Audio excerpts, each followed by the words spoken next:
ఇక్కడ కీలకమైనటువంటి అంశాలు వన్ బై వన్ పక్కకు వెళ్ళిపోతున్నటువంటి ఏంటయ్యా అంటే ఈ మొన్న ఉత్తరప్రదేశ్లో ఏం చేసుకొచ్చాడు యోగి ఆదిత్యనాథ్ అక్కడ ఉన్నటువంటి వీటికి సంబంధించినటువంటి ఇష్యూని హైలైట్ చేసుకొచ్చారు. ఏది కన్వర్ యాత్ర రూట్లో పేర్లు పెట్టాలనగానే కొంతమంది ముస్లింలు హిందూ పేర్లతో నడుపుతున్నారు అన్నటువంటి. హిందూ పేర్లు పెట్టుకోకూడదా? పెట్టుకోవచ్చు, తప్పేం లేదు.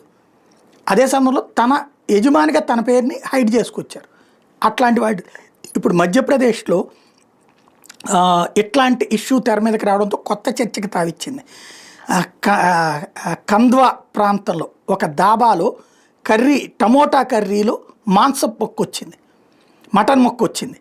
దీని మీద చెక్ చేస్తే అది హిందూ పేరుతో హోటల్గా ఉంది, బ్రాహ్మణ హోటల్ పేరుతో ఉంది.